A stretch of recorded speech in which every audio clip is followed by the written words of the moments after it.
levels for us at least.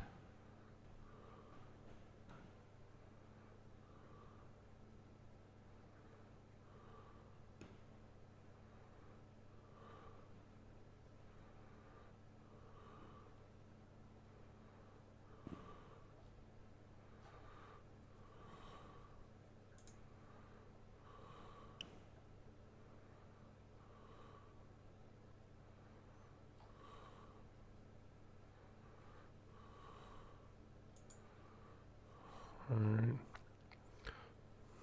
Let me know how it goes. It should be live now. All right. Let me listen. Do do do do do do do do do do do do do. Do do do do do do. No. It's the death of YTMND. It's over. Do do do do do do do do do do. Man, I fucking hate Twitch. Alright, I'm trying to find your stream, which I'm not seeing on my followed channels list. And then there's this featured channels list, which I don't give a shit about. And then down here I see Matt Hag Music streaming. And I click your name, and then a chat pops up. Yeah. And then I click your name in the chat, and then the chat just minimizes. The fuck do I get to your fucking channel? Yeah, I have to hit the join button. You have to hit like the gear. Oh, God, The it's so gear of war. All right. I hear car noises, so TJ's here. Fuck! I mean, hi. Hello. Hey! All right, stop. Everything. All Everybody right, we need stop everything. silence. Well, we need silence so I can get levels. Silence in the library. All right, and what I'm going to do to get levels is say my name at the normal voice, and then Matt, you have to say your name basically immediately after mine because Twitch has no delay. All right, ready? John Rowe. Matt Hag. Yep. Okay. TJ, can you talk now? Yeah, sure. And I'll talk to compare to TJ. Yeah. Da, da, da, da, da, da, All right. da. I think we all sound about the same. Matt, can you listen to that just to get a second set of ears on there? Second set of ears on there. Check. Second set of ears on there. All right. I'm talking as well. Check. Second set of ears on there. All right. I'm talking as well. Oh man, I'm getting an infinite feedback loop. Talking as well. Oh man, I'm getting an infinite feedback. I'm probably a little bit loud, but let me turn that down. Where do I do Bass loud. Hey, did you guys see that the Epic Game Store is doing a sale? Anything good? Check. Great games Anything up good? to 75% off. Plus Check. $10 Great game. Game $15 and up. Okay. Is that good? Well, it is kind of good, but also kind of weird. So, kind of good, but also kind of weird. So, for instance, kind of good, but also kind of weird, such as Vampire the Masquerade Bloodlines 2, which is just on pre-purchase. Okay. Removed itself from the store, so it wouldn't be part of the sale. And then they're kind of doing something wonky because they have this we're giving you $10 off every game, $15 and up. Mm-hmm. As kind of like a hey, we're gonna cover that $10, so we'll still pay the things. But then the store pages have like the price pre-discounted with the $10 off. So it's really like confusing. Because I thought, Satisfactory, it's $10 off. It's only $20. With that free $10 coupon, it'll only be $10. No, that's $20 with the $10 coupon on there. Okay. It's just weird. It's like, why would you implement it this way? Not to mention Hades. Remember that game, Hades? No. Yes. Yeah, the game, I think it's Supergiant Games. Yeah. Yes. So that game Bastion was $16.99, I think. And then with the Epic discount, it was $6.99. I was like, man, that's a pretty cool deal. Yeah. But they raised the price of the game to $25, so that it would be $15 with the game off. So it was a pretty bold strategy to raise the price of your game during a sale. They have now lowered the price to $20, so it is $10 with the discount. Okay. It just seems like really like they didn't. No, they just did this thing, and then a bunch of like people they're like, yeah, we're giving you $10 for free. That has nothing to do with the game publisher, but like there's still like me as a consumer would be pissed off if I just spent $20 for that game. You know. I get that. Now I'll be back home in probably about 8 minutes. Yeah. But can you throw 2 things in the dock for me? Yep. All right. Super Mario Maker 2, etc., because it was a direct. Okay. But there's some really interesting things that they talked about during it. Not necessarily even about the game. Okay. Do we finally learn how big Mario's dick is? Oh, yeah. Okay. 3 pixels. Huge. 3 pixels. 3? Wow. And in old Super Mario Brothers, that's freaking huge. Yeah. Size of an arm. What's the other thing? Oh, yeah. I re-downloaded a shitty mobile game, and I'm fucking addicted again. What mobile game is that? Pokemon Go. Oh, Pokemon Go. Yeah, Pokemon Go. I had to re-download that, but I don't leave my apartment anymore. Except for work. One of the nice... Well, I guess I can talk about it when we talk about it. Because there's some things that they changed that I kind of like. That makes it easier for me to hatch eggs. Ah. Well, we'll talk about it in the show. Okay. Also, I just shoved a 8-inch Jimmy John sandwich in my face. Gross. Mm-hmm. Sorry. Without even chewing, too. That was impressive. I know. I shoved an 8-inch Jimmy John. 8-inch Jimmy's John in my face. Oh, did you get one of those new Frenchies or whatever they are? The fuck is a Frenchie? You didn't hear about the Jimmy John's Frenchie? No. I'm assuming this is a Me Too thing. No. Okay. I don't know if they have it anymore. No, the new Frenchie. It's a delicious combination of all-natural salami and capicola, hand-sliced provolone, and salted butter on a baguette, inspired by France. It's like a foot-long baguette with cheese and meat with salted butter on it. I don't like capicola. Oh. I want to get one of these too. But the problem is I don't know like what to order. But it seems like it's like I feel like I thought it was like small. You know what I mean? It is small though compared to some of their sandwiches. Have you had Jimmy John's before? Yeah. Okay. I don't know if I like Jimmy John's or Emilio's better. They're basically the same. I know. They're like their menus are very similar. Emilio's will rip the piece out of the bread to make it easier for your toppings to fit in. But I want that bread. Yeah. I paid for that bread, damn it. I paid for that bread, you fucking ass. I mean, Panera Bread gives you that when you do the bread bowl. I know. Yeah, you get the little plug still. Mm-hmm. I haven't had like a big old sourdough bread bowl in such a long time. The sad thing is when I do that, I'll usually do as part of a You Pick 2. And I'll still usually get bread for the side, too. So I'll have like a whole wheat baguette piece. But then I'll still have the sourdough bread bowl and the sourdough pull-out plug. Butt plug? Sourdough butt plug.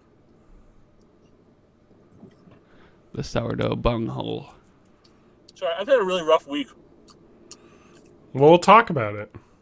All right. I want to hear everything. Cool. Matt, how do the levels sound? Good. I turned myself down a little bit. and I think we should be good. All right, I might turn myself down a little bit. Because I tend to be a lot louder when I get going. I'll just save this other 8-inch sandwich for tomorrow. Bring it to work or something. Send it to me. It's got mayo on it, so it'll go bad. Not if you put it in the fridge. Yeah, but not if I send it. In the fridge. Send it in a fridge box. Send it on a fridge truck. It like one of my neighbors gets HelloFresh and the box says I'm part box, part fridge. Alright, I turned my gain down a little bit. Let's see how that sounds. Are you fucking playing Black Ops again? Hey, Matt, can you say some things? Hi, I'm Matt. Hi, I'm John. You're really in the way. I'm gonna mute while I go inside. Okay, I think we're good. Okay. That's fine. We'll get started as soon as TJ gets situated because I'm ready to roll. All right. Man, everyone's like super high energy today. Yeah. Hey, it's only one more week before we can't record on Sundays again, so. What? Why is that? Because there's one episode left of Sunday Night Television.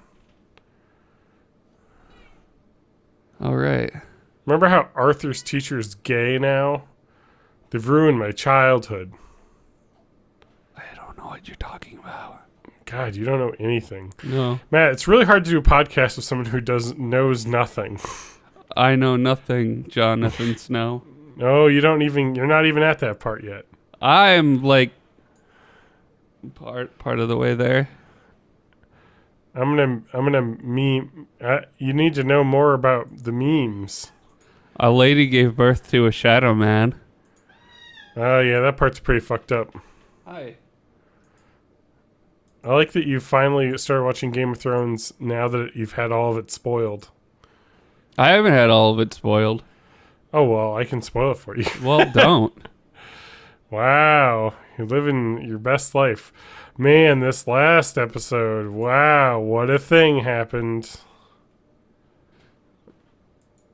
The funny thing is, you could like tell me what happens to specific characters, and I wouldn't even know because I never remember any of their names. All right, I'm going to let you know now that I don't even know if this character's in the show yet, but Sir Pounce is he probably kitten? Still alive. No, it's a cat. It's Tommen gets a bunch of cats at some point, and he names one Sir Pounce in the books, but I don't think it's ever explicit in the show. Sir Pounce. I don't think I've seen any cats yet. We talked about Call of Duty Black Ops. Did we talk about Call of Duty Black Ops in the last episode and how fed up I am? God, it's all we ever talk about.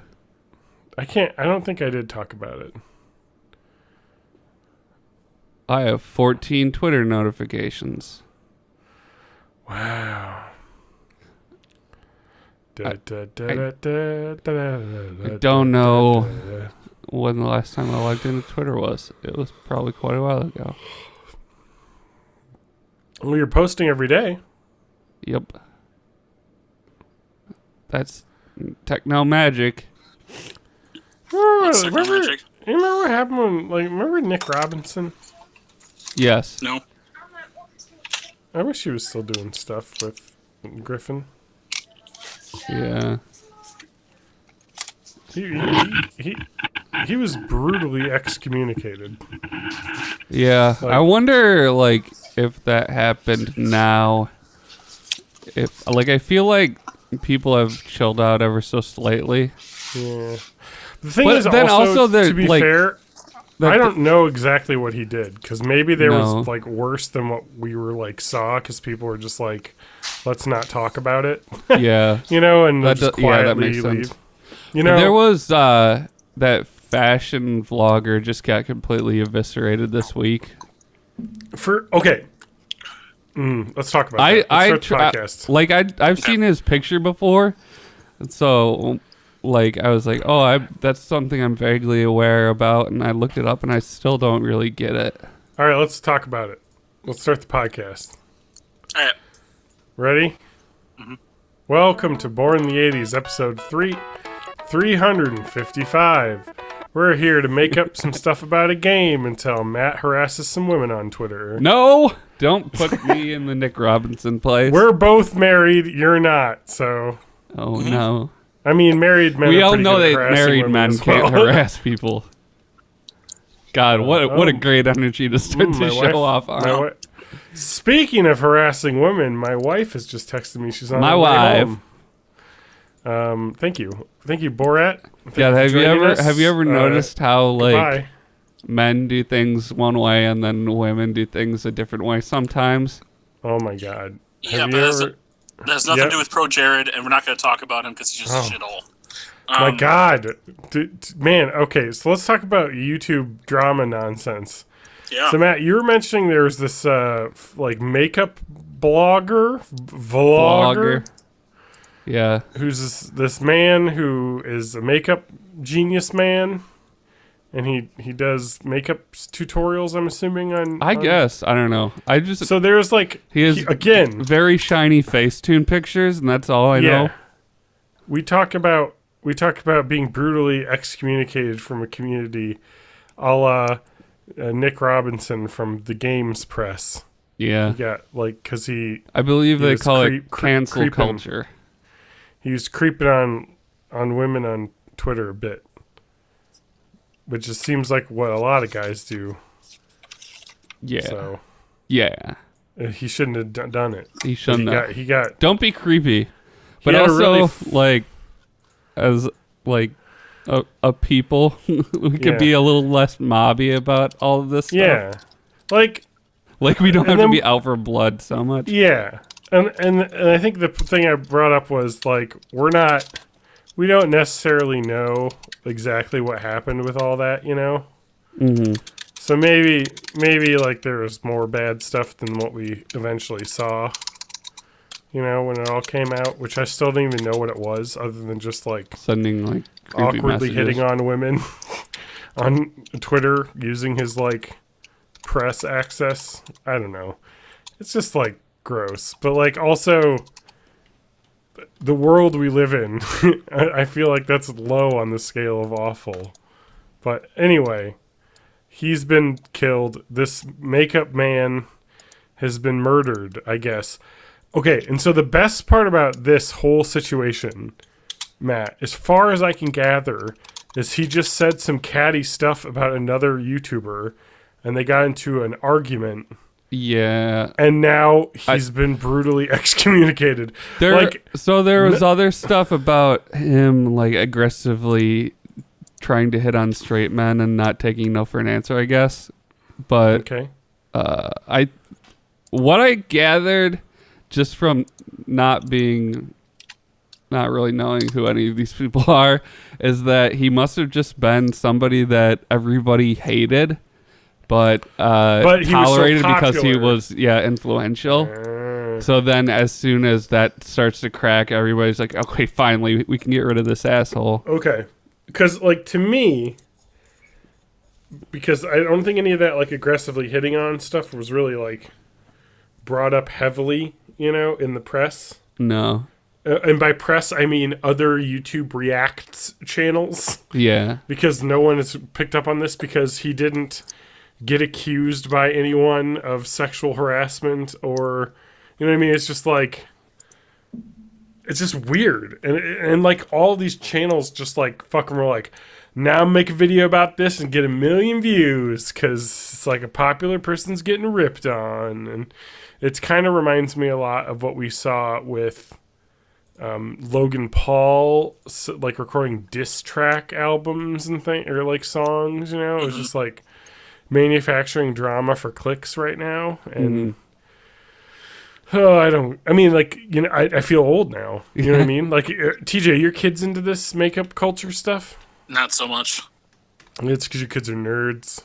Yep. Nerd. But that's honestly, you know, much better than the other way.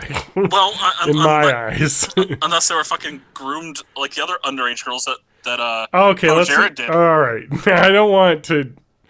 Man, you really jumped right into that. Wait. Yeah. It's Who's terrifying Pro to Jared? me. that he's a gamer YouTuber with a fucking bird face. Yeah. Okay. So I remember. Is he the one that just like went to jail? No. Somebody did. No. So Pro Jared. Future, but Pro Jared, I remember because I used to watch like Game Grumps back when it was Aaron Hansen and another brutally excommunicated member of Jonathan Tronathan, who. Except for he's not that brutally excommunicated anymore. Well, he's brutally excommunicated to me. Yeah. Whenever you agree with Steve King's ideas, you are brutally excommunicated. He's a racist buttface. He really is. He actually did like a 4-hour debate chat with someone back in the day. Yeah. I think he's backed off on that in the last like 2 years. So I think, which is weird because was he second generation immigrant anyway? I know, but a lot of people will say that doesn't matter. Yeah, that's true. You know, people are racist. It's a power thing. Yeah, exactly. Yeah. So he's been brutally excommunicated. But back then I just remember watching YouTube and then there would be like ads for this Pro Jared channel all over, like sponsored ads. Yep. So I just assumed, based on the way that the guy looked, no offense, because he looks really nerdy. Like even more than like the angry video game nerd who like is like baseline dweeb nerd guy look, I think. Word. But at least James Rolfe is a decent human being. Yeah. As far as we know. His comedy is really bad, or at least it was. It's gotten better. He used to just be like, let's say poop, poop, pee, pee. Like, it's still brown comedy. Okay. But yeah, he hasn't done anything heinous yet that we found out about. No, but like, and so I just assumed this guy was a guy who just had a bunch of money and just spent a ton of money on ads and then got a following because of that. I have literally watched 0 iotas of his content. I know he did some episodes of Game Grumps a while back, and I think they've taken all of those off their channel. Yep. So he was also part of the Normal Boots channel when they rebooted it. Oh, another JonTron connection. Yep. But, so all the Normal Boots people are like secretly awful? I don't know. I'm hoping Gerard's not, but I don't know who that the completionist, Gerard Cleo, the completionist. The completionist is Gerard, the name of my porno. Heyo. Only a minute and a half long. I always complete. But even the Digino Gaming channel is kind of part of Normal Boots as well. But and I think one of... Yep, go. They've pulled all their Pro Jared voiced episodes down too. Yeah. He was from Green Bay, Wisconsin, apparently. Fuck. It's another takedown from Wisconsin people. You know, first Ed Gein and now this guy. Yeah. Well, don't forget about Jeffrey Dahmer. I've already tried to. I like this question. Should Pro Jared be removed from Normal Boots? Says the Normal Boots Reddit. Yes. He solicited sexual images from minors. He committed a felony. Mm-hmm. And that's besides just his general skeeziness that he did because he was married and he had an ongoing relationship. But the bigger thing was this. I mean, cheating's one thing, but grooming minors is horrible. Cheating's not illegal, but soliciting minors is. Yep. That's fucked up. There's like, I don't know. Well, also his wife accused him of assault, I believe. Why is everybody terrible? Why is the world such a dark and terrible place? But I guess also people are saying that the Normal Boots people knew about this for over a month and they didn't do anything. So, which is funny because they immediately excommunicated JonTron. You know what I mean? I love this. I just want to read this this Game Revolution post. This is the second time that a Normal Boots has parted ways with a YouTuber under difficult circumstances. Previously, the company removed John in quotes, Jontron Jafari from its stable after controversial comments he made during a Twitch stream in which he alleged that wealthy blacks commit more crime than poor whites. Yeah. You know what's really funny is that, like, watching old episodes of Game Grumps with Jontron on them and, like, stuff where he'll make, like, comments that are, like, about black people a little bit, but, like, you know, and he the way it feels as he's making it is like, this is what a racist would say. What a hilarious thing that is to say. But now like, that was just him being him. Yeah. Oh, so it really kind of ruins things. Anyway, so it's great. The world's a rich great. Pageant. Everything's fine. No, it's not. We should burn it and start over. I wonder if this is just like the new normal, or if it's just a symptom of like everybody experiencing some amount of celebrity now. Yeah, and maybe we'll figure out how to handle it and not be terrible people eventually. No, the world is a terrible nightmare. This is what we've learned in the last few years. I'm writing down what we're talking about so I can make the episode description easier. The world is a vampire. No. Yeah, Smashing Pumpkins said that a while ago. What was the name of that song? Is it The World is a Vampire? I think so. Yeah. Okay. No, it's Bullet with Butterfly Wings is the name of the song. He just says, the world is a vampire sent to drain. Secret destroyers hold you up to the flames. What do I get for my pain? Betrayed desires and a piece of the game. Yeah, it sucks. Man, remember when I used to listen to that in college and I was super emo? My freshman year? I went the other way, and I was listening to the Tony Hawk 1 soundtrack. Yeah. And Goldfinger once said, I'm trying to keep the world on my feet. It seems the world's falling down around me. Sorry, I'm trying to keep the ground on my feet. TJ, you just tapped into my childhood. Tony Hawk Pro Skater 1, Best PlayStation 1, fucking soundtrack is so good. The demo disc that only had that warehouse level on it. One map. One map with one song, because that's all they could fit on the disc. So massively until I got the game. Skater culture was so huge in the late 90s. Yeah. And it's all over now. Like, what is the culture now? The culture now is rap culture. And That's YouTubers. What the kids are into.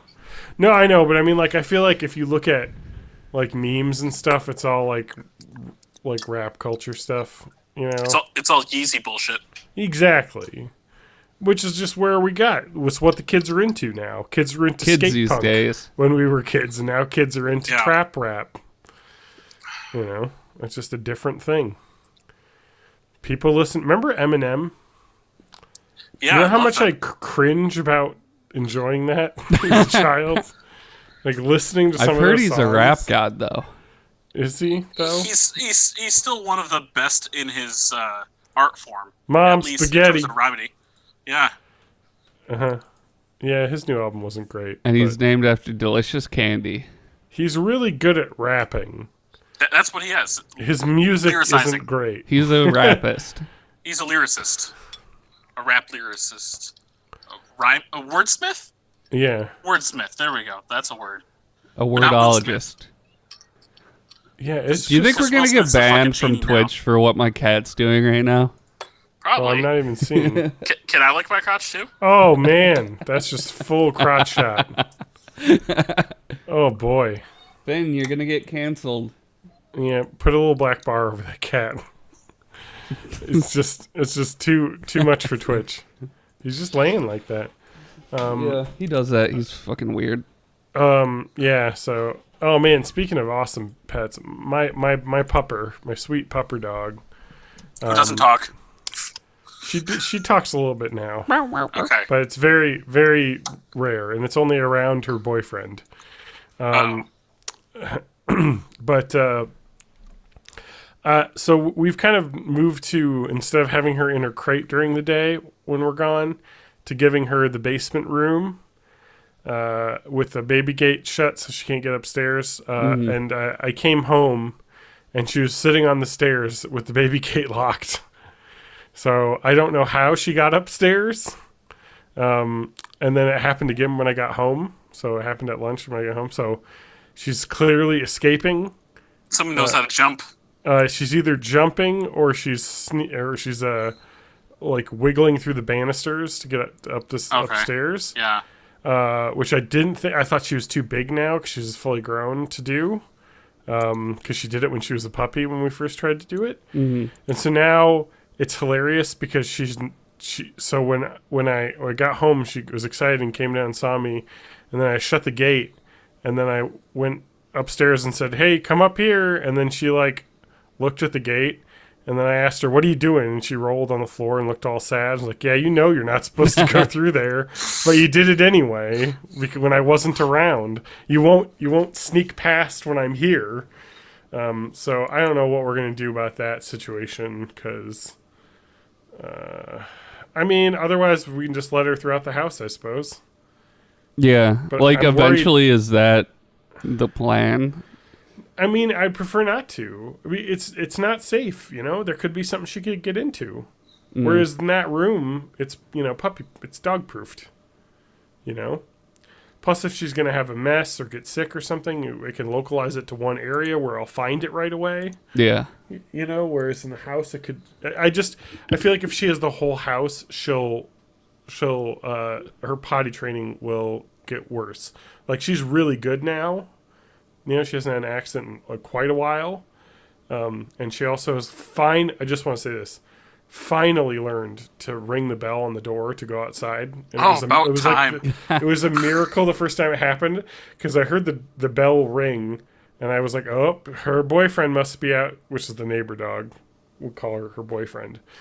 And I looked and he wasn't out there. So I went down. I was like, all right. And I let it out and she ran out and peed for like 2 straight minutes. Clearly really had to go. And then she's just sitting there trying to figure out the bell for like 20 minutes. And then finally she was like, oh. And then she's used it a couple other times now, wants to poop as well. So it's like, oh my God, you've learned. So hopefully, I think because she doesn't want to go in the house, I feel like it's clicked. But I feel like if we give her the whole house, that just is inviting her a chance to find a corner that she thinks is acceptable to go in. Yeah. Oh, yeah. And whereas the idea is if you keep it in a small space that she's trapped in, she's obviously not going to go because she'll have to sit around it for, another, because I'm gone for 4 or 5 hours at a time during the day. So, yeah. So, I don't know. I guess I'm gonna try and put up something in the banister so she can't get through and see if she's been jumping. And if she's been jumping, then I really don't know what to do. Install a door. Yeah, I know. No, I do know what we can do. We had bought a metal pen that I was gonna put her in, downstairs. It's just like a big. It's like the walls are 4 feet high on it. And it was originally going to be okay, we'll connect this to your crate, and you can just have this small area to sleep in, But then I was just like, you know what, we'll just keep her in the crate because I read everyone's like, you feel like your dog's going to be sad in the crate, it's fine. Their dog, they're used to just sitting around doing nothing all day. They can sleep in the crate. That way, they're safe when you're not around. As long as it's big enough that they can play around with the toy and whatever. Yep, even then you don't want it too big because then they'll poop in a corner and then. Right. Yeah. But our dogs. You don't want them to be able to actually run around, but you. No, the idea is that they should be able to stand up and turn around without any trouble, stand up and turn. And and so the crate we have is a little bit big for her, but it's fine. She doesn't mess in it. She hasn't ever. And she's got her chew toys in there, so if she wants to sit around and chew in there, she can. Otherwise, dogs like just sitting around doing nothing. It's a weird thing. I like it too.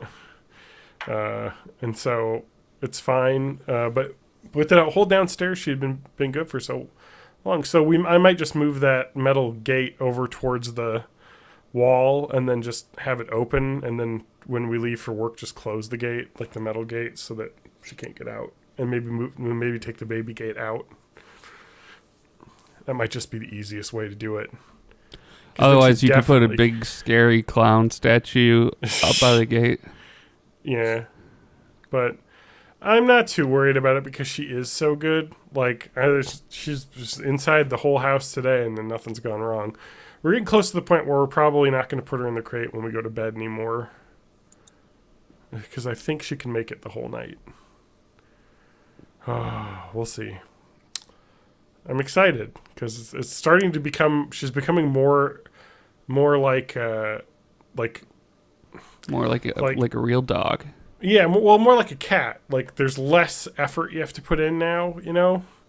Like, whereas with the way she was before, it was like, okay, you gotta take her out every 4 hours just to make sure she has to go and all that. And now it's gotten to the point where, you know, whereas a cat, you just leave a litter box and clean it every day. This is just like, well, when I hear the bell, let her out. Like, you know, it's pretty easy. I can hear it throughout the house. Or barring that, I still take her out at least once between her walk at like 5 and when we put her to bed at like 10. So, but pretty soon I think that's going to change because she'll be, I don't know, it's just exciting because then I feel like we have freedom, and I just don't want her to get bad habits because she's really good about not touching anything that's not a toy. Like, she won't chew on anything that isn't a toy. It's amazing. It's actually hilarious because sometimes she'll be playing with a toy and she'll whip it next to a PlayStation controller, and then she'll like sadly look at it like she's not allowed to touch the controller, and you'll have to go grab it for her. And so, I mean, she's really good about that. But I feel like if we give her more freedom, that might happen. So, anyway, it's the joy of having a pet. She's incredible. I love having a dog, and I think I'll never not have a dog again. It's so much fun. And that also gets me out of the house every day to like take a 20-minute walk. Yeah. You could get my steps in every day now. You could open up that Pokemon Go. Really some eggs. Yeah. TJ, tell us about the Pokemon Go.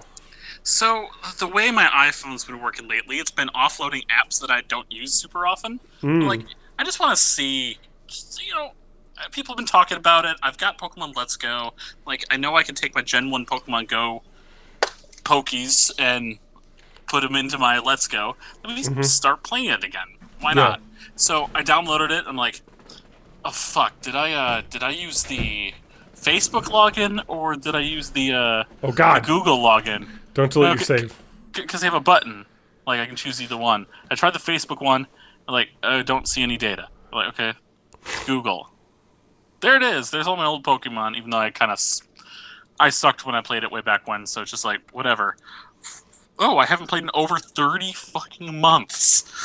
But everything I have is there. So I've just been randomly walking around, finding Pokestops because I'm not going to pay for Pokeballs. And more importantly, I've found where a bunch of gyms are in the area. And even with a sucky team, I can at least do something to actually make use of them, because not as many people are playing. So I don't have to worry about the best of the best of the best. Because even though they have a premium currency market with coins that you have to purchase, you can earn coins from just playing the frickin' game. Oh, wow. You actually just have to leave your Pokemon at a gym, and if they're there for a certain amount of time, they bring back coins. That reminds me of a game I've been playing, Black Ops 4, where you can't earn the premium currency through playing. But continue, sorry. Well, I'll get to ranting about that later. So I've been, catching a lot of stuff. They're up to Gen 4 Pokemon there now. So it's all of Gen 1, Gen 2, Gen 3, Gen 4. There are these things called field research, which gives you bonuses for doing specific tasks. And then there's special field reports you can do that will help unlock the mythical Pokemon Mew. And another one, John, thanks for the like on Twitter. Like, comment, and subscribe. And then there's the one for that new Pokemon that only exists within Let's Go and Go, which is Meltan and Melmetal. Wait, looks like there's Pokemon Go exclusive Pokemon? Yeah. It's going to be the first of a Gen 8 Pokemon. But yeah, Meltan, Meltan, Yeah. kind of looks like a Ditto with a bolt on its head. Oh, they're from the anime. Well, they've added them to the anime, but it was exclusive to Go first. Wow. People thought it was a glitch in the game at first, but it was intentionally. They were kind of drip feeding the information, and then Meltan and Melmetal can both be added to Pokemon Let's Go for the Switch. What was it? Melmetal? Is that the level up of him? Yeah, Melmetal is the evolution. I think you need to catch like 100 or 50 Meltan, but you can't even start catching those until you complete the field research. Okay. But otherwise, one of the other updates since the last time I played, which was September of 2016, is if your phone, whether it's an Android or a Google, has a way to track like when and where you've been walking. Yeah. And not driving, because they have a threshold on that Yeah, to that's know right. that you're walking. And That's right, driving. they do. Well, not just Pokemon Go, but even your phone's background version of the app. It'll take the steps you've done while the game is closed, Yeah. and then put them in the game for you. So you don't have to have the game on in order to hatch your eggs. Oh, that's cool. Yeah, I remember that was the worst bullshit. So with the fact that at least as of right now, I work in retail. Where Wow, I'm you're moving around a walking lot. here, walking there, walking here, walking there. I can hatch 5-kilometer eggs just by going to work. That's nice. So that's been cool. Wow. I'm trying to log into Pokemon Go, but I don't remember my Facebook password. Yeah. It's a 123 ABC, capital B. Yep. And Capital One. All right. No, we don't talk about Capital One. Let's talk about my rant. Let's talk about John's rant. Call of Duty Blops. And I'll keep you updated when I get logged into Yeah. this account. I know Blops everybody's And working. we'll be able to trade friend codes because you can now trade in battle over the internet. Oh, so shit. we come to our Discord at YOLO420.com/born in the 80s. That's right. And we'll trade friend codes over there. COD Blops 4 is what All I've right. been playing. Why? Because I'm addicted to the gameplay of Call of Duty's shooting. All right. I think I ranted about this to my brother when I was in a car ride with him when I went to a wedding last weekend. Where I went to a wedding that was on a farm and I got to see 2 miniature donkeys, so that was awesome. And then a bunch of Clydesdales. Or no, Belgians. Not Clydesdales. I went to a wedding the weekend before. It was absolutely Nice. horrible because I was in my head the whole time and I couldn't be happy for people. Okay. Anyway, go I ahead. haven't been to any weddings lately.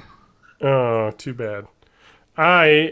So I was ranting about Call of Duty Black Ops 4. So, game doesn't have a single player, whatever. You know, it's all multiplayer, same price, $60.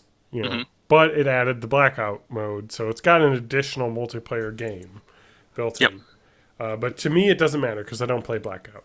I just play regular multiplayer because for me, the addiction to Call of Duty is the quick kill, die, respawn, kill, die, respawn, 50 kills in a 10-minute game. It's just how it's awesome. So I love that about the game. But the monetization in this game is absolutely the worst thing I've ever seen. So, hey, have you heard of a game named Fortnite where they do seasons, like seasonal events? I You have. have to when you level up a pack and unlock little tchotchkes every time. Well, they put that in this game every time you do that. So a couple things that are really cool about that. They do a thing called a tier skip. So every day you'll get your first win. You automatically get the next level, and then you just earn every game you just get a certain amount of points to unlock them. It's just like that. But they've done some insane shit in this game. So this isn't a free to play game. This is a full priced, $60 game with a $50 map pack that you buy, which the $50 map pack comes with the DLC maps and $10 in COD points, which is the premium currency I talked about that cannot be earned in the game. You can only buy. And so they have every level up, you get the little prescribed item. You know, it's usually dumb like icons and sprays and bullshit you're never gonna use. But then every like 5th level, it's like a cool gun skin or a unique character skin. And then like every once or twice each operation, it's a new weapon you unlock. So all that shit that if you miss an operation and don't get those weapons in it, they're gone. And the only way to get them is through the random loot box drop system, which also exists in parallel to the season tier system. And so each game you get a certain amount of points. It's like every I'd say hour or two you unlock a new drop box. And so let's say one of the weapons that you want to play, for me, it's the Demon 3XB submachine gun. You unlock it in an event that's over. So now it's stuck in the loot boxes, and I have been playing for a very long time, and I have not gotten it. Recently, the weapon was buffed and is now one of the most powerful weapons in the game, and I cannot play with it. Even though I've spent $110 on this game, I cannot get this weapon because the only way to get it now is through a random loot box drop. And let me tell you more about those random loot box drops. You get 1 item for every loot box opening. In Call of Duty Black Ops 3, you got 3 items for every loot box you opened. In Call of Duty Black Ops 3, you had duplicates. Each duplicate you get 3 duplicates, you get a free new item roll. In this game, there are also duplicates. At every 3 duplicates you get, it's a free item roll. And if your free item roll is a duplicate, you just get 1 more tier towards your next item. And it's single drops. So they're talking literally, you can get a loot box after playing for 2 hours, and it's just a duplicate, and you don't get anything. It's fucking sane that they have this. And now they've added more items. So there's over 1,000, 1,600 items in the loot pool. Of which maybe 50 of them are desirable. The rest are all just weapon skins and icons. And let me tell you this, they broke the weapon skins out by individual weapon. So I can get this camo for a gun I don't use.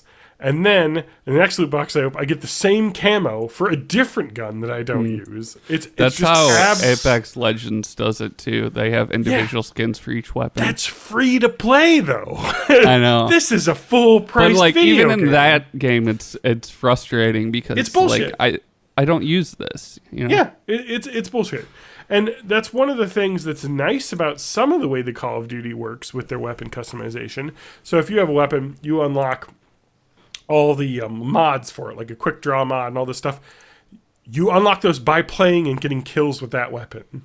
So if you want a gun that you want to play, and then you also, all of the guns except for the the crazy extra new guns, all those guns are unlocked through you just progressing through the level system. So it's if you want to play with this gun, you get to level 55 by playing enough. It unlocks for you. And if you want this cool mod on the gun, you just use the gun, get enough kills, you unlock that. And then you can, if you want a prestige, you lose everything, but you get to pick one thing to keep. So if that's your favorite gun, you can pick it and then start playing with it from level 1. It's a good system. But as for the cosmetic shit they've added and the special new guns, which aren't cosmetic, which actually have gameplay relevance, it's locked now in these loot boxes. And they have the gall to sell loot box packs for $30 worth of COD points. It's just fucking insane, the amount of money grabbing in this game. And it sucks because I love the combat in the game and I'm addicted to it. But I've gotten to the point where I was looking at this operation and the number, it's shorter than the last one was. The last one was 60 days to get to 100 levels, which is really easy with the free tier skip every day. Because you basically, if you're playing and you get a win and you play normal, you're basically getting 2 tiers a day. So it was really easy to unlock that quickly. So I got all the cool items, and of course the very top item, that level 100, was a gun. So I was like, I want to get that because it's a gun. This one, there's only 50 tiers, and it's, I think, only 30 days. And the top one is a gun that doesn't seem very good. I'm sure, but what happened? Oh my god, the fucking insanity of this game. So there's the top gun in the last Grand Heist operation was a Switchblade. It's this SMG. It's pretty cool because it's like a briefcase that turns into a gun, but it was really not very good. Like, people are like, it's not that great. The SOG 9mm SMG is better than it in every way. Now that it is in loot boxes, they've buffed all of the SMGs, and it's one of the best guns in the game now. Now that you have to pay for it. It's just... Of course. It's just... And so people are like, hey, man, once this operation's over, they're going to buff that gun. So if people didn't get it, now you got to pay... and you can't even buy the gun. You have to buy loot boxes to randomly unlock the gun. It's so broken, this system, and it's so toxic. And everyone, if you go on the Black Ops 4 Reddit, it's just all anyone ever complains about is how much money they're just trying to bilk out of all of these faithful gamers that are buying this. And it's just a mess. So anyway, that's my rant. And the worst part about it is that I've basically not played since Sunday. And it sucks because I was way into it, and now I've just kind of like, this really fucking sucks. And it's the Humble Bundle game of the month now. So, but not Zombies mode, only the cheap version, only the $40 version, not the $60 version. It's so fucking dumb. Oh, that's my rant. Someone talk about something else. Matt, you're up. So. Well, I was just thinking, like... Otherwise, I'll take over. It feels like we've been talking about loot boxes for forever. And, like... Yeah. Just, like, in the grand scheme of things, and it's always like, oh, well, this is probably going to get regulated soon. Is there any movement towards that still? Like, are people still like, this is gambling for kids? There was a Republican... I'm gonna be wrong. Josh Hawley. It is Missouri.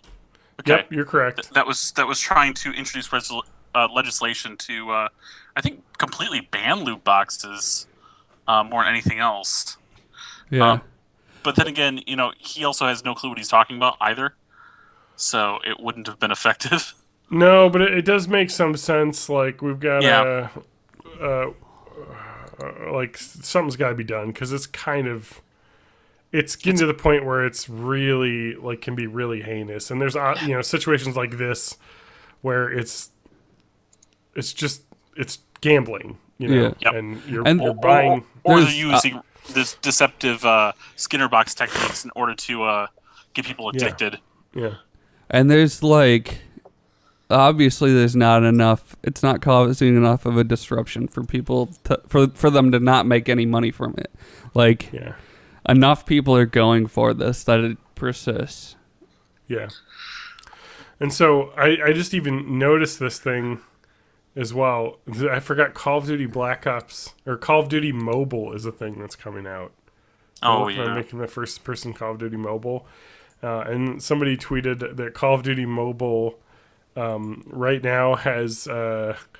a battle pass system, just like in the new Black Ops 4, where you for each operation, except for that you earn the premium COD points currency in it. So it's better than Black Ops 4 is, because you can earn the premium currency by playing the game.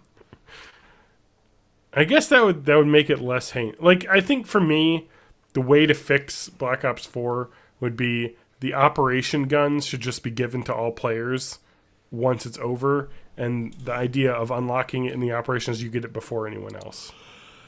Like, that would make it simple. Because right now, the fact that there's, like, a gun in the game that is, like, on, like, everyone's, like, all these YouTubers talking about, oh my god, it's the best gun in the game, is now not available to be bought or earned, is just insane. Because you're just going to get wrecked by people using it, and you can't even play with it. Because you didn't, you didn't play that. Oh my god, it's a fucking mess. Also, they just announced new skins for characters that are just weapon skins painted onto characters. Okay. No. Oh. Yeah, it's hilarious. So there's I like don't need a weapon bacon it's camo skin on a character. it's a weapon camo that now is on outfits. It's like, what are you doing? More crappy loot to the loot boxes. Yeah, it's a mess. The game is a mess, and it's a really good playing game, and I'm addicted to the combat, and I've gotten good at Twitch shooting again, but it's really hard to like get myself to play something that's so heinously monetized. I just feel bad. Like I want the new gun, and I'm not going to be able to get it. You know, it just sucks. So I kind of stopped playing. We'll see if I get back addicted again. They'll fucking announce some new change where they make like half of an effort to move forward, and then I'll be like, "Oh, I'm back in," because I'm terrible. You'll have to swipe your credit card for each bullet that you use. Yeah. I could talk about game addiction for a game I was playing recently, but I'd rather talk about something else. Do it. What do you want to talk about? Okay, so a couple days ago, I believe it was Wednesday. No, I don't fucking know. This week, Nintendo has been doing their Nintendo Directs lately.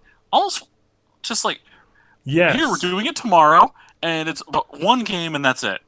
Because they did one like a couple months ago for Fire Emblem Three Houses, or probably last month. And then a couple days ago, they did it for Super Mario Maker 2, which is coming out this June. So just next month. And they showed off a lot of cool enhancements to the game. You could make slopes, you could do this, that. They brought bonsai bills in, that's the big bullet bills. But I'm not going to talk about the game. You can watch the Direct if you want to talk about the game. I want to talk about two things that they did, both with the game and what it seems like they're doing as a permanent thing. So, first of all, Super Mario Maker 2 will not let you upload levels or play the multiplayer mode, even if you're playing via local wireless, without a Nintendo, without a paid Nintendo network. What the heck's Nintendo Online account? Nintendo Switch Online account. Nintendo Switch Online account. So you have to get their paid service for it. And at first I'm like, but you're not really doing much online if you're just sharing levels. Yeah. And then they talked about some monetization that they're doing. Oh. And it's almost reverse monetization. Okay. Because they've got a bundle coming out where you can, I think they're doing this both physical and digital, where you can get a bundle with Super Mario Maker 2 and a full year of Nintendo Switch Online for $70. Okay. So save $10 on buying the pair. Okay. But that's not the exciting part. For people that really love buying their games digitally, they have now started a service. If you have the Nintendo Switch Online account, you can buy 2 digital $60 games. It's in a pretty extensive list, but 2 digital $60 games for $100. Yeah. You buy the pass for $100, and you don't have to use it right away. You have a year to use both games and to choose which games you want. You can use it towards upcoming games that are already available to pre-purchase on the store. You can use it for games that are already released. But it seems like they're focusing a lot on first and second party games with this. Games that never go down in price. With the fact that if your Best Buy Gamers Club Unlocked account has already ended, if you don't like to pre-order games because you want to make sure that they're called? good. It's like game vouchers or something? Yeah, I thought it was what they're... So when I heard about this, it sounds like it's extremely complicated. Because it's like you pay Nintendo $100 in exchange for a pair of vouchers can be redeemed for a select list of games. Mm-hmm. But you also can use them on games that aren't $60. Yeah. So, there's some $50 games in the mix. So just always get them on. It's just weird. It's just a weird promotion, because it should just be like you get this. I don't know. It's just a really weird and dumb thing. Just make your games go on sale or be cheaper. No, this is what it really is. And this is coming from the mindset of someone who used to work at GameStop. So Nintendo trying to encourage digital sales because they get bigger margin anyway. They don't have to pay And they're also a retailer encouraging fee. people to drop them $100 right up front, rather than just like getting because it's forcing you to get 2 games. You know what I mean? Whereas like someone might just buy 1 game, and then maybe not buy a second one. But if you have these vouchers, you're like, oh, I'm gonna get Super Mario Maker 2, and oh yeah, I never played Smash Ultimate. I'll just pick that up too for $60. And it makes it easier to get because they already have your money. You've already spent it. Exactly. And you've got a full year to use the voucher, too. I like how the thing that you paid money for has an expiration date of a year as well. That's kind of bullshit because technically gift cards aren't allowed to have money expire on them anymore. That's why it's not. That's why it's not gift cards. I know it's actually voucher. Kind of bullshit. You can't buy that. They're skirting U.S. consumer protection law by doing this. That's weird. Do you want the list of games? Because Sure. I can run through it real quick. Sure. All right. I'm going to do them by $60 games, and then the list of games you shouldn't get because they're $50. All right. So $60 games. We've got Mario Maker 2, Legend of Zelda: Breath of the Wild, Already have Mario Kart 8 Deluxe, ARMS, which is $60 somehow. Yep. That came out on Wii U. Yeah, but came out on Wii U for $60 and then had $12 of DLC. Yeah, well, I bought that already, so I've already spent Yeah. $72 on that game. So Go ahead.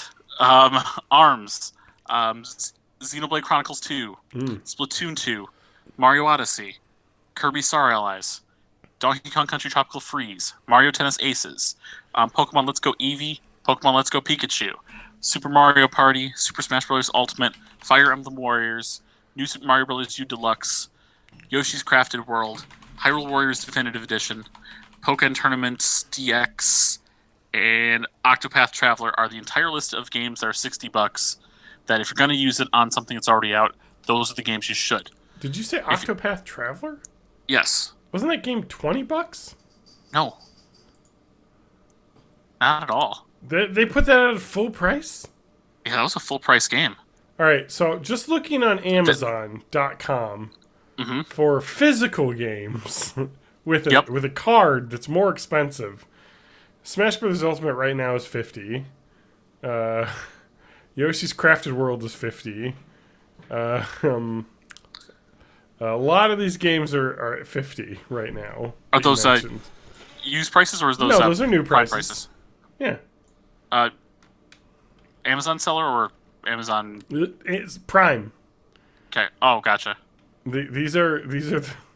I don't have What I'm Prime. saying is that this deal is really not that much because what you're getting is $10 off a game, and that happens a lot on a lot of retailers. For instance, Nintendo Switch Mario Kart 8 Deluxe is $60 still on Amazon, so you'd be saving some. Same with Legend of Zelda: Breath of the Wild. Well, that's just the digital code. Never mind.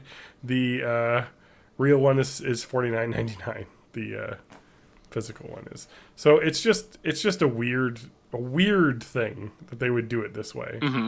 It's a sale, I guess, but I feel like you're saving some money, but also like if you're buying non-digital versions, it's not really like. So right now, Pokemon Let's Go Pikachu is $45 on Amazon for the physical copy. ARMS is $36 new. I mean, it's just not really a sale.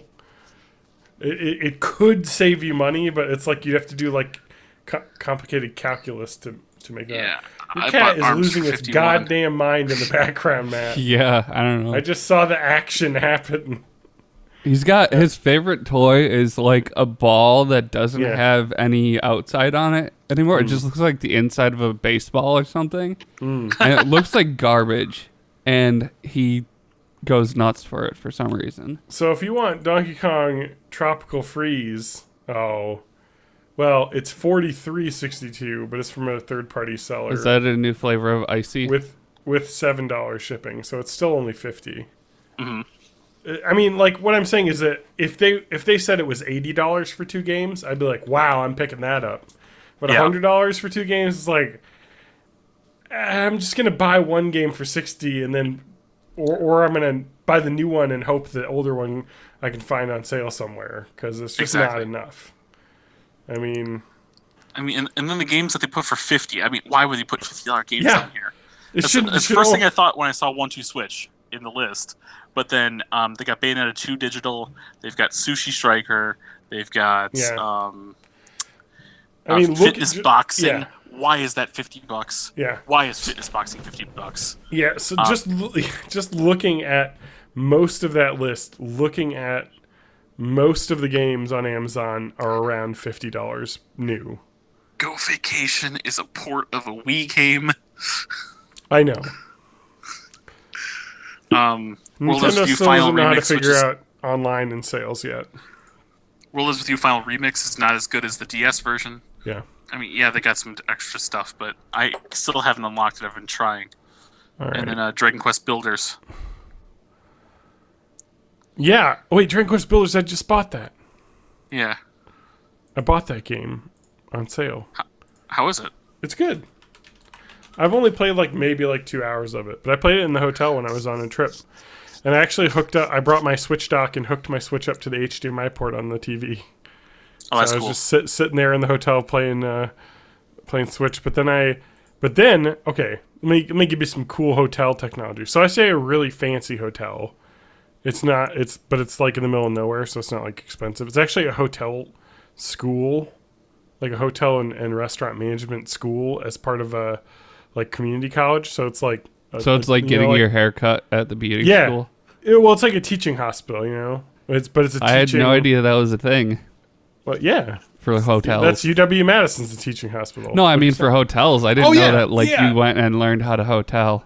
Yeah, I'm assuming that a lot of hotel management programs probably just have local hotels where they basically just give you away as an intern for free. And so instead of that, they just have their own hotel and event space near Cedar Rapids, Iowa. Mm-hmm. But it's a really nice hotel. But the TV actually has a Chromecast built in, and it connects to your phone. And so I just put YouTube on the phone and watch YouTube videos on the television, like Chromecast. It was actually pretty awesome. So any cool app like Hulu, Netflix, any of those apps with the ability to connect to Chromecast. Mm-hmm. And so I was like, oh man, that's amazing. When I got in, it didn't work. It was giving me an error. Because it has it's like, you know, like when you do HBO Go or something, it puts a little code and you have to pair it with your device. It said invalid code. And so I was like, fuck, man, this is annoying. I was going to use this, and there was a number to call for tech support. And, I was like, you know what? 9 times out of 10, I'd be like, it's not worth the trouble. I called the tech support number. And, man, I will tell you, I got a guy who is speaking very good English, clearly not outsourced IT. So it was really easy to talk to this guy, and he got it fixed immediately. It was wow, what a tech support help that was, because it was just oh, let me just reboot the device remotely, and then it just turned off and on. It had a new code. And he's like, try the new code, and I'm like, sure enough, my device is now paired. And then he says, and then I was like, all right, thanks. He's like, no. Go on your device and make sure it's connecting. And of course it wasn't. And so he reset the TV and not the Chromecast. And then now it was seeing my TV. It was just wow, this guy, A+ customer support here for a free thing I had in my hotel room. So I was just like, man. But yeah, what a world we live in now. What a world. Because I was just gonna watch YouTube on my tablet, but I didn't have to. I watch it right on the TV. So yeah, that was fun. That's my life. Yeah, I remember I used to have a Chromecast, and I just remember being like, wait, I can bring this anywhere? Yeah. And I can watch Netflix on any TV? Uh-huh. Yeah, I don't know if that would work necessarily on hotel TVs though. Depending on how you connect to their Wi-Fi. Yeah, I think that's the thing, right? Because basically your phone just says, hey, Chromecast, this is where I want you to connect, and then it's like a little modem that connects to whichever service. Yeah, and so theoretically, as long as you're on the same Wi-Fi, it should be able to see it, and so you can just pick your TV off the list of connected Chromecasts. So this gets around that because, of course, you're in a hotel full of rooms that are really close to each other. Each has a Chromecast. So it has like a secondary app that you have to like go on a web page to like sync your device, which worked after he fixed it very seamlessly. But so I don't know. It's a pretty cool like technology that is neat. I'm always tempted to bring like a game console on like a business trip to hook up to a TV. Yeah. So I can play video games. But the Switch was nice because I could just bring it portable and play it portable. Now I've upgraded. I still remember my best hotel experience as a kid. Yeah. We went on a trip to Mackinac Island, and we stayed on I love Mackinac. We didn't stay on the island. We stayed like a ferry boat right away. But one of the cheap people. Yeah. No, but, to be fair, the island is stupidly expensive to stay on. So you go there to visit, you get some fudge and look at some butterflies and shit. Yeah. But no, we stay at this hotel that had you could rent a Sega Game Gear from the front desk. Wait, Game Gear? It was the best thing. Oh my god. It was so great. Yeah. That reminds me of I don't remember what hotel this was, but it was kind of a similar situation where it wasn't a rental, but it just each room had like a cable box with a Super Nintendo controller on it, and you could rent Super Nintendo games through the TV and use the controller to play them. Later on, they did it with an N64 controller, and they still had some of the Super Nintendo games too. Oh man, I remember that. I remember my forcing my parents to let us rent Super Mario World. That was pretty awesome. Yeah. Oh my god. And still, like, if you want to see some good ass movies and not go to the theater, just spend $130 for a night in a hotel room, because then you can have the privilege of spending $20 to watch Captain Marvel on your TV in your room. Yeah. Because they just go on a plane somewhere. Because like the last couple of times I've flown anywhere, all the movies have just been free on the like little headrest thing. Yeah, and they're usually sometimes they're like really good movies too. That's how I watched like Pirates of the Caribbean 4 or 5 or something. Yeah. Just get a hotel and a plane, and you can watch as many movies as you want. You guys excited for WoW Classic? Is that happening finally? Yes, they announced the release date. I'd be a lot more excited if I didn't have to pay September. a subscription fee for it. Or if I could just pay like $4.99 a month for just the WoW Classic. So that's not going to be the way it is. So World of Warcraft Classic launch and testing schedule has been announced. It is launching August 26 at 3 p.m. Pacific time. I think it's a global launch because it looks to be timed across the globe to be all on the same day. So yeah, because at New York it'll be 6 p.m.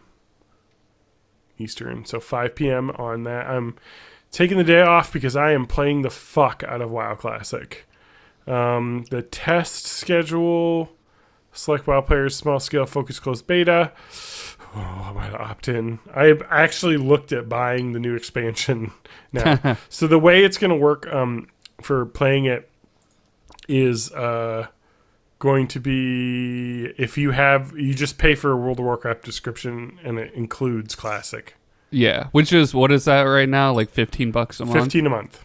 It's the way. See, I just wish I could a la carte get like $4.99 just WoW Classic and not play anything. And they may do that in the future. You know what I mean? If WoW Classic ends up being really popular, and they'll be like, well, we don't want everyone to pay $15 a month because we could probably get more people to pay $5 a month because it's clear that all these people are paying $15 a month just for WoW Classic. And that's a way that you like lure people in that used to play like a decade ago. Be like, hey, it's only $4.99 a month to play WoW Classic, and then when they're hooked, then you try to upsell them on the full subscription.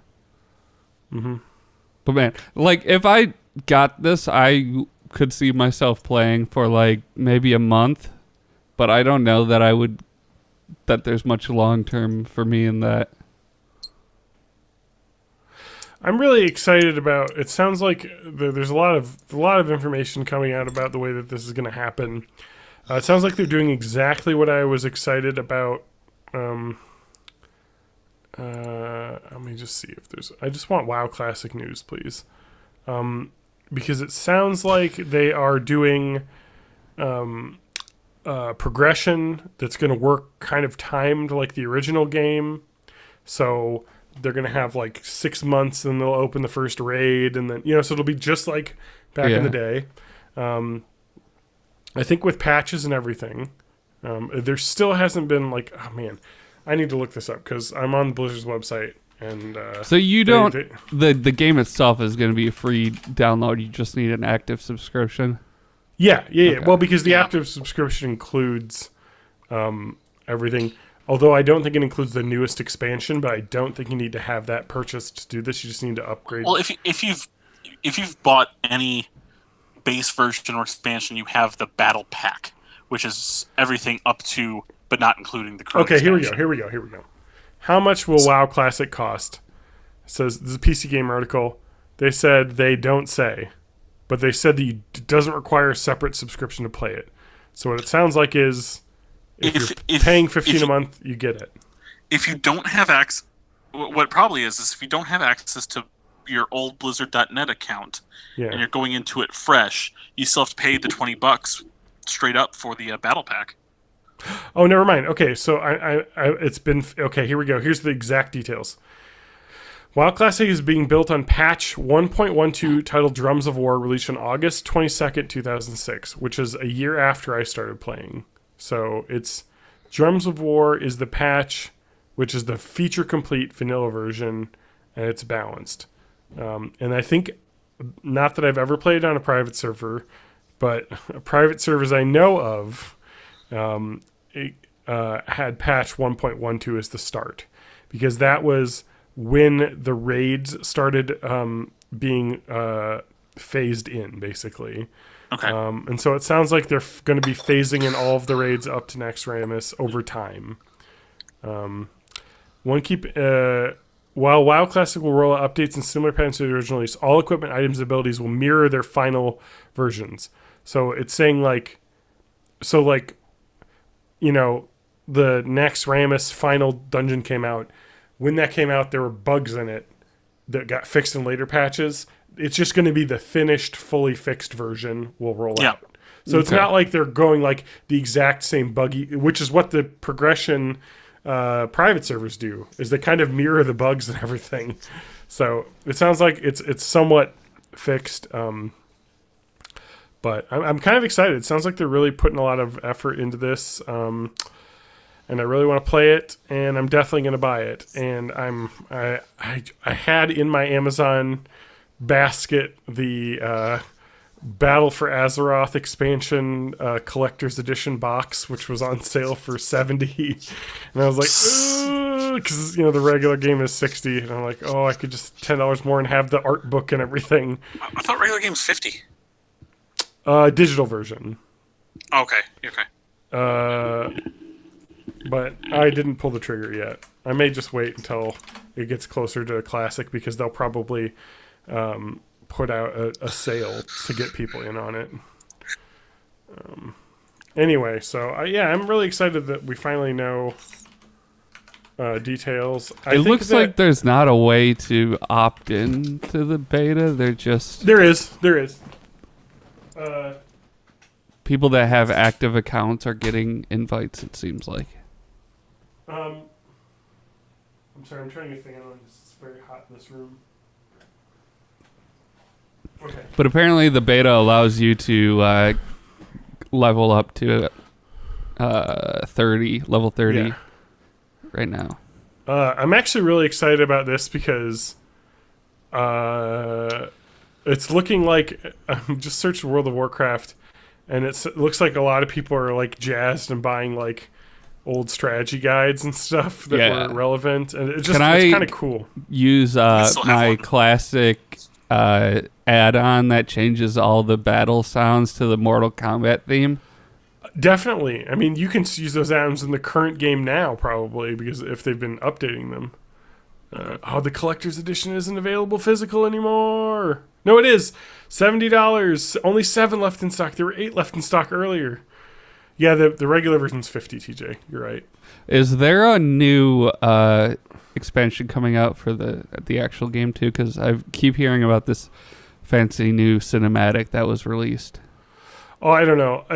It may have just been the final phase of the Battle for Azeroth game, because that's not even a year old yet. Oh, okay. Like, that was last August it came out, so there may be like timing something to do with that. That is, I don't know. I'm just excited.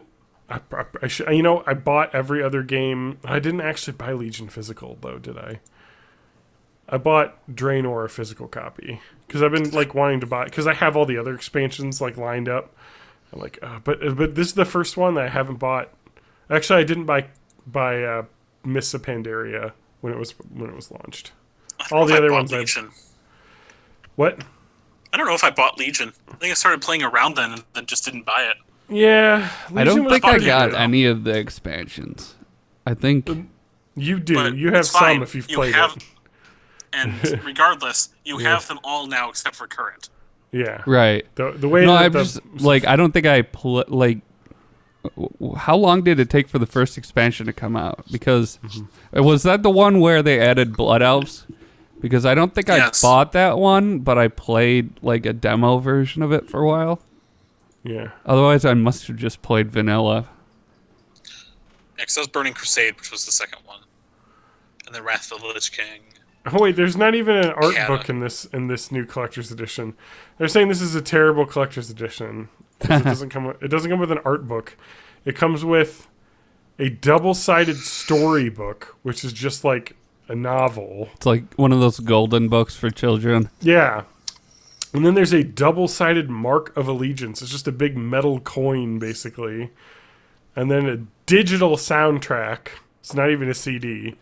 A digital game key. It's not even a disc. And then the digital in-game content, which is the same as if you just buy the digital deluxe version. Although, to be fair, this PC physical collector's edition is cheaper, or is the same price as the digital deluxe. So, but I'm not going to do it. I'm waiting for a sale to hop in. I'm sure they'll put one up in the summer, and I'll get back into World of Warcraft again. I didn't fully upgrade. When you get back in, what class are you going to play? Okay. Let's talk about WoW Classic. What am I going to play? I'm tempted to play Tauren Hunter again, just to relive my exact original like storyline and gameplay. But I'm also tempted to try. But what I think I want to do is to live my inner shitheel and be a paladin. Because they were the most hated class, and the Alliance were overpowered. It was Alliance exclusive, yeah. Yeah, back then, and I want it because they're so shitty. And would you do Dwarf Paladin then? I don't think I do a Dwarf Paladin. I probably do the shittiest of all, which is Human Paladin. Paladin. Oh, that's Leroy Jenkins is a Human Paladin. True. But Leroy Jenkins. But you'd be Alliance for sure? I don't think so. Horde is my life, but Shaman is not as good as Paladin for raiding. That was like one of the worst problems with the game, is that Paladins were kind of overpowered for raiding because the Alliance had a plate-wearing healer who could tank a lot more damage. And they had all kinds of self-buffs. Yes. But the Shamans did have it easier because Shamans had the Bloodlust, which gives the entire raid 30% extra damage for like 10 seconds or something. So it would be really useful for boosting a boss down real quick at the end. Yeah. And so that was sometimes like so like when we would raid in my old guild back in 2005, 2006 when we were raiding, it would be the raid leader would yell Bloodlust, and that would be the oh shit button. Like, oh fuck, things are starting to turn a little bit. We lost a couple guys. Just hit Bloodlust. Let's burn it down. Mm-hmm. Get the, So when you get to the last like 10% bar of health, it would be time for Bloodlust. And so it is different, but the Paladin's just way more overpowered because they could bubble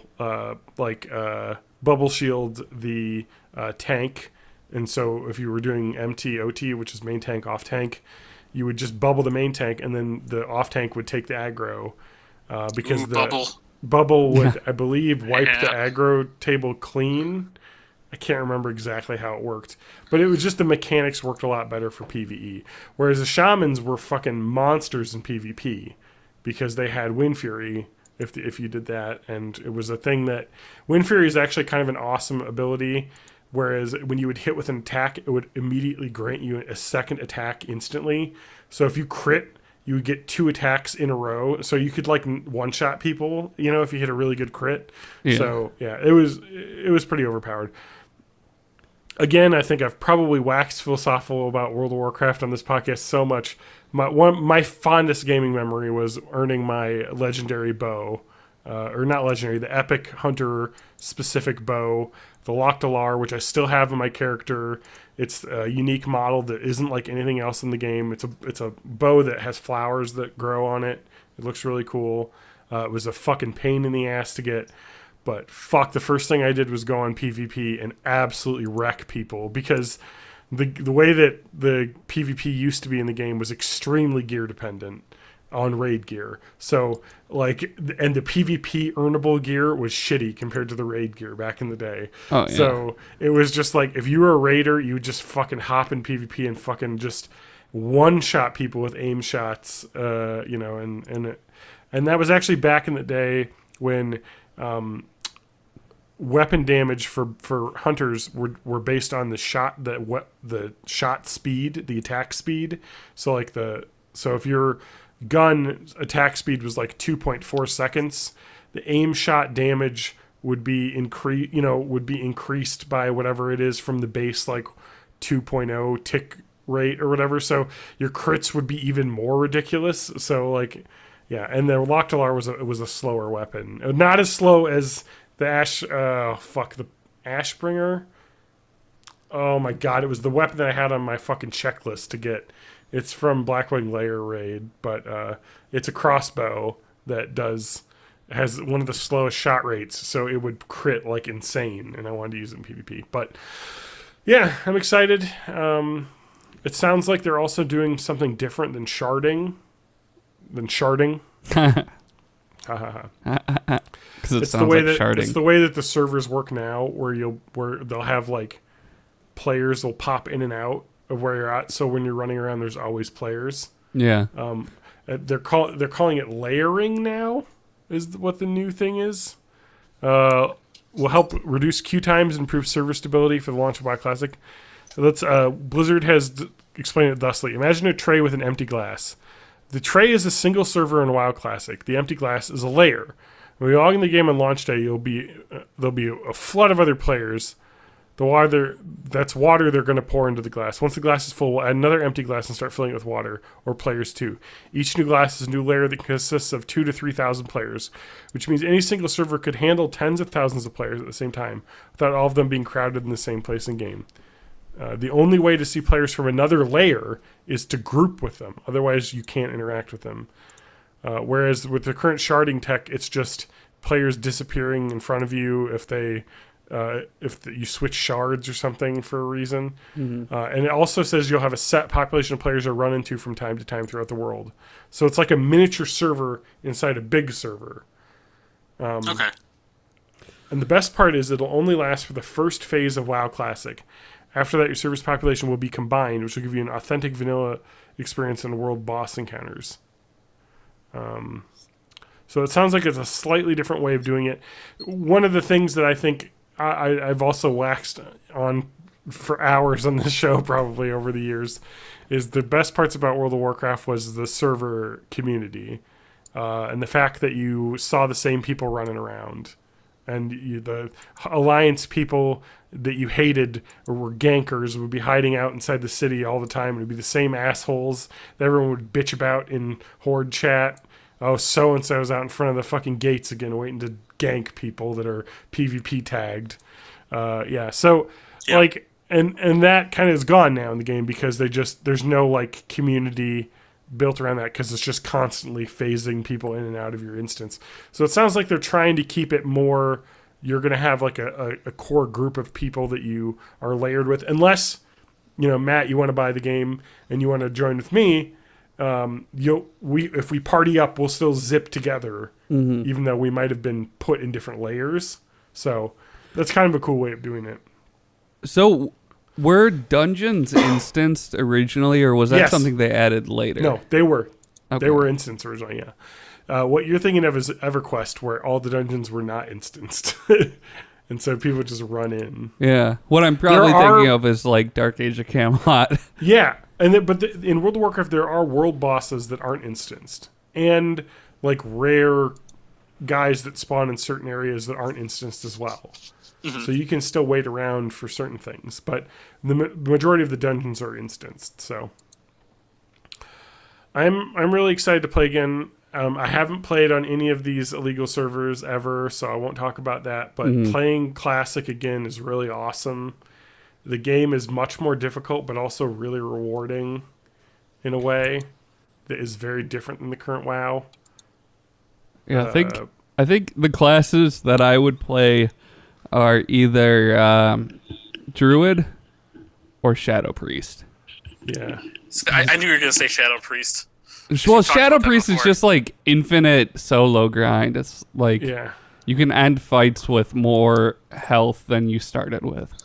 So thinking about WoW Classic, as much as it was a pain, because I played Classic as Burning Crusade was about to come out, I'm gonna pull my Undead Holy Priest again. I'm gonna do that. But Undead Holy. Yeah, Undead Holy, because I was reading some lore on how that works. You're because you are kind of a being of pure kind of negativity. Using the holy arts is something you have the ability to do, but it is something that is physically painful to the user. But it was fun reading about that. But regardless of that, man, it is hard to solo as a holy priest, because back in Classic, you'd have like in it was near Crossroads, a little bit south. There were some spiders, and you'd kill the spider, and a bunch of little spiders would come out. And they wouldn't cause enough damage, but I couldn't get off any hits, any spells, and I would just die from these just 5 little ganky mobs that just took me over. Yeah. So I'm looking at a tier list of Drums of War 1.12. So this is saying World of War Classic, telling you the best classes. Priest is S tier. Well, for rating, yeah, absolutely. Ooh, for anything. This is just overall.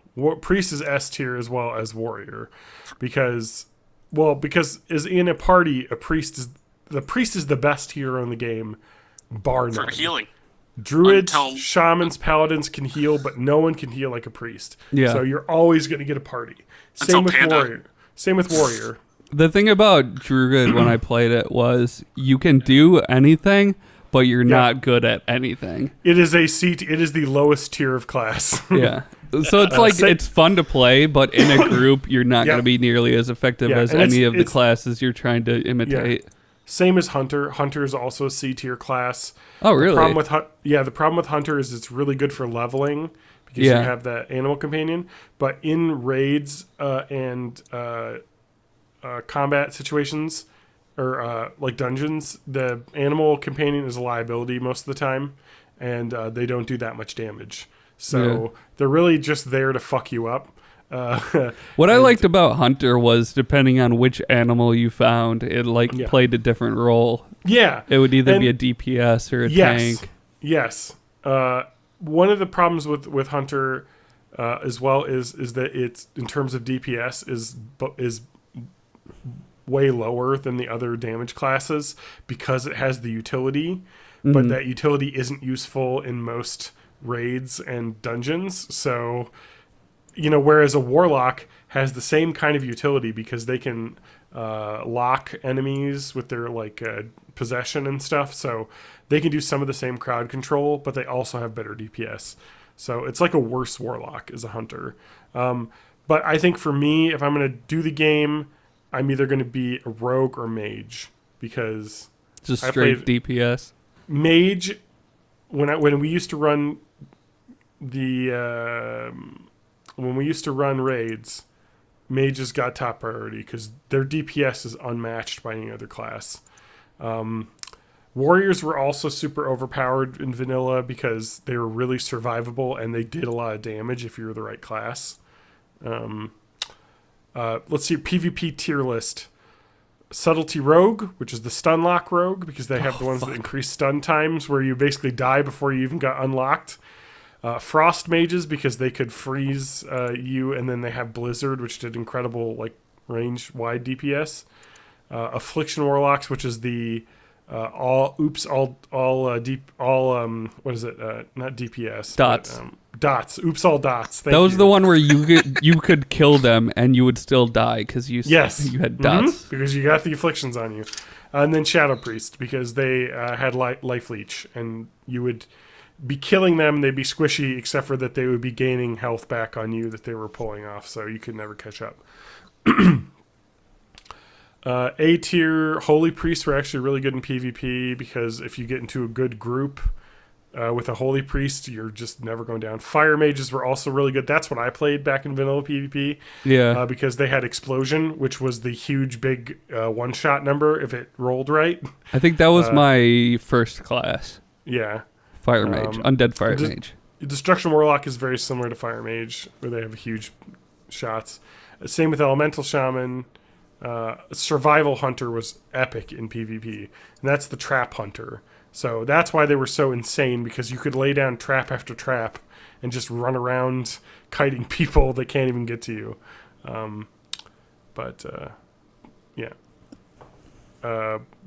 Druids show up nowhere in this list. Restoration Druids in the B tier. But, whatever. It's PvE classes best were Protection Warrior, Holy Priest, Fire Mage and Frost Mage best DPS. Affliction Warrior or Affliction Warlock's amazing. Holy Paladin for healing. Restoration Druid and Shaman's always good for healing. And the other thing actually that was important with old raids is that it was important to have more than just Holy Priests, because Shamans had and Druids have heal over times. Yeah, which the other with Holy Priests don't have. And Shaman had the healing totem, right? Correct. Yeah, and you could set that next. So they have heal over times, which priests can't do, and those heals stack with the other heals. Whereas if you have multiple Holy Priests going on, their effects don't stack as well. So, but yeah, Hunter's nowhere near the top of the list there. So, but that's what I played: Marksmanship Hunter, a C tier.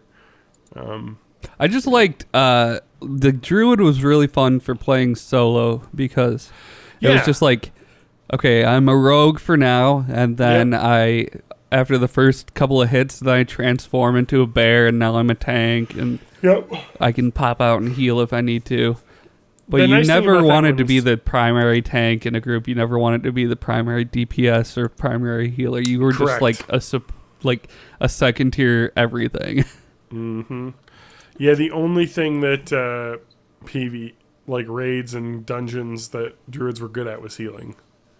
Because the other combat and balance are C tier. And balance was the doing the Starfire, Moonfire moves, like the magic.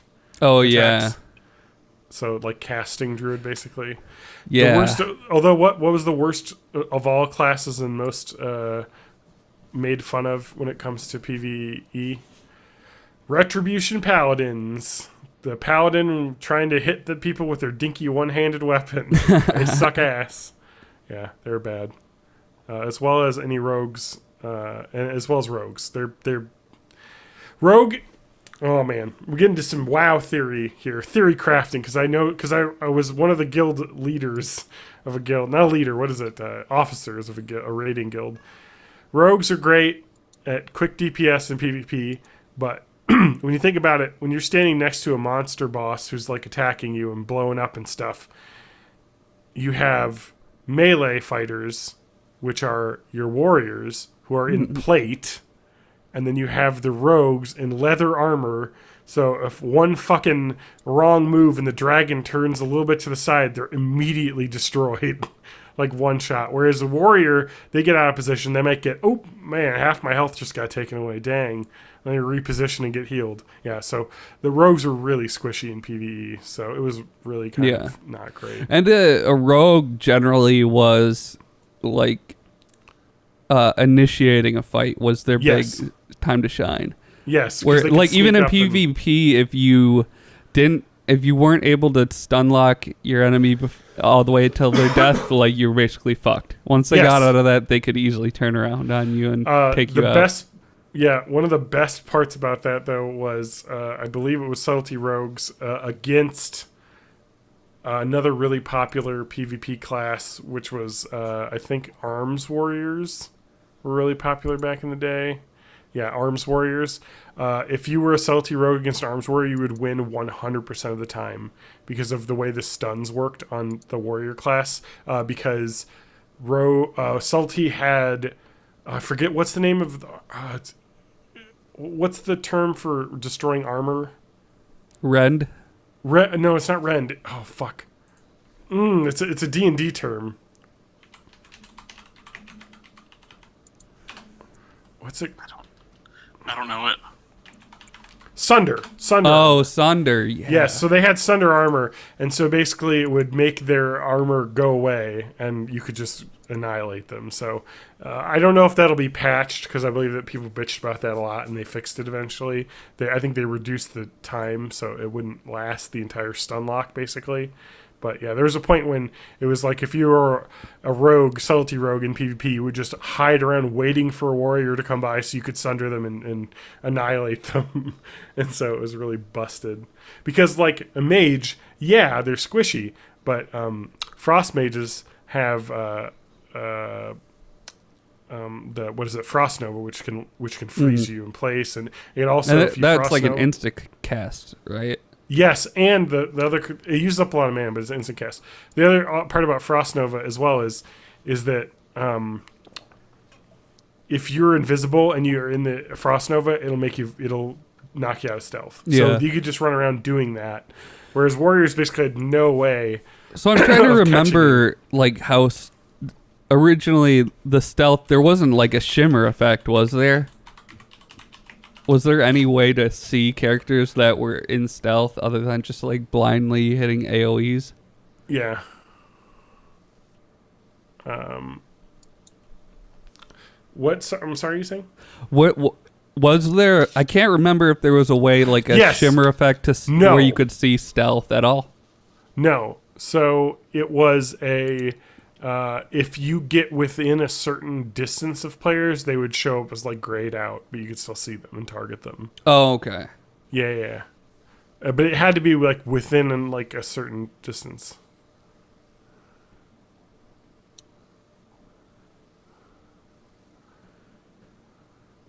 Sounds like we're gonna play some WoW. I know. Yeah. I'm just trying to think here. Oh, maybe it's the opposite. Maybe it was the warrior was the only thing that was able to counter the stun lock. Well, didn't well, I don't remember what it's called, like Berserk Warrior or something. Didn't they have stun breaks if they got damaged enough? I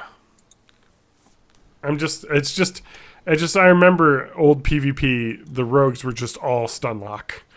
And it was just, you'd be completely, because it was just one stun move into another stun move into another stun move. Yeah, because they have gouge, kidney shot, and cheap shot.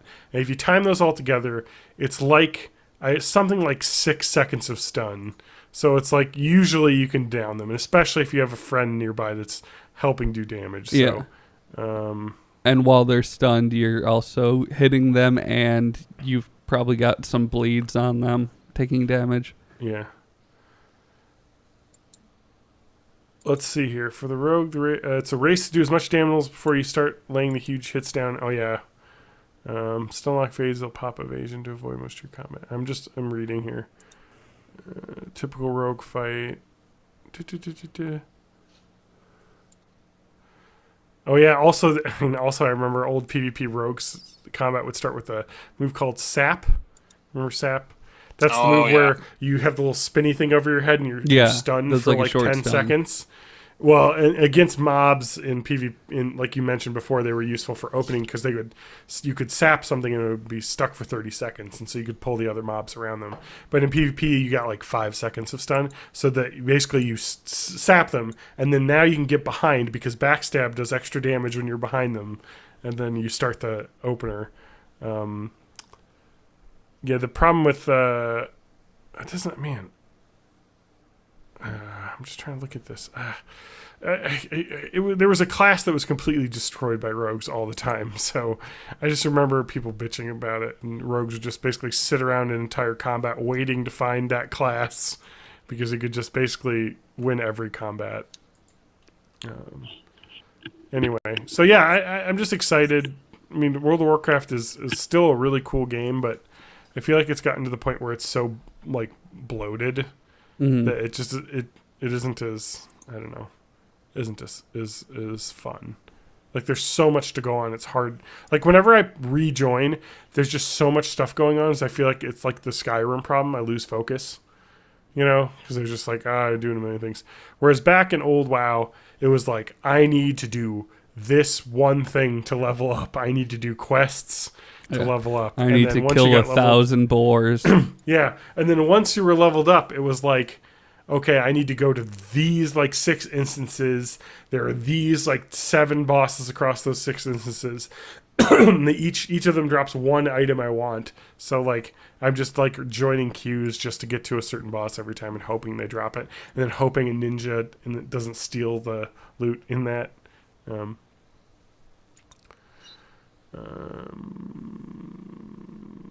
Yeah, but so wow, everybody, give it a try. Yeah, we'll play. Yeah, go to Discord. Born in the 80s Guild. We'll schedule it. Yeah, we'll make another Discord channel because we don't have enough. We'll make one for Pokemon Go, and then we'll make one for Pokemon Go. Pokemon Go Guild. Goes. Yeah, I'm excited to play this again. Does anyone else get anything else? Because I'm falling asleep. Yeah, I think we're done. Yeah, I think we've talked about. We're at almost 2 hours, so I think we're good. We've talked a lot. I am finally starting to wake up from the nap that I took right before this episode started. So nice. I got early work tomorrow. All right. Well, it's that time again, where angels sing us to our rest. What? Make some noise. You can find me on the Hell site Twitter. That's at mayofmay84. BornInThe80s.net is the website. But you can also find me on Twitch, twitch.tv/mayofmay. And if my brain's working, I'll actually stream this weekend. Do it. John, where can we find you? Oh, on the Hell website, twitter.com, I am John_Daytonsure. I don't really do Twitter anymore, so I'm on Instagram, Matt Heg Music, and on YouTube. But you'll see stuff a lot more frequently on Instagram because it takes a long time to make YouTube videos. Yeah, I need to follow your Instagram. Yeah, do it. I don't use Instagram super often. It's great. That. It's just like pictures. So few words. Turns out when people have a lot less words, they're a lot less terrible. Yeah. One quick aside. World of Warcraft's 15-year anniversary is coming up this October. So, wow. Exciting. And my daughter's 13, going to 14. Wow. World of Warcraft had my baby. World of Warcraft has been around longer than your child. Yes. That's crazy. It's an old game. Also, World of Warcraft Collector's Edition. They're putting a 15th year Collector's Edition. Also, which doesn't come with a game or anything. It just comes with a month of game time and then a fucking giant Ragnaros statue. Yeah, it just comes with a bullet-pointed list of all the things that you've missed over the last 15 years of playing this game. Yeah. Remember when they put out a World of Warcraft movie like 7 years after World of Warcraft was popular? Yeah, I should still watch that. I heard it's at least halfway Yes, decent. it's pretty It's fine, yeah. Yeah. If you're I a enjoy it. Warcraft fan, it's enjoyable. Yeah. You want to see magic and orcs? Yeah. Yeah. That's your thing. You see Jesse Custer from Preacher. Oh, yeah. Oh, nice. So, All for right. all of our listeners and John who are still kind of playing Persona 5, don't platinum it. Why not? I've been working on that. It's just very hard. Oh, it's. Oh. I've never platinumed a game because I've heard it's sometimes impossible. I've got 3 platinums. One of them's on a dancing Persona game. So, yeah. You've heard it here first. TJ's gonna platinum every Persona game. Yeah. Let's get to it. Start streaming. At May of May on Twitch Yes. every Thursday night. Every new sub is a new Persona game I have to platinum. Blindfolded Persona runs every night of the week. There we go. Bye-bye, everyone. All right, goodbye, everyone.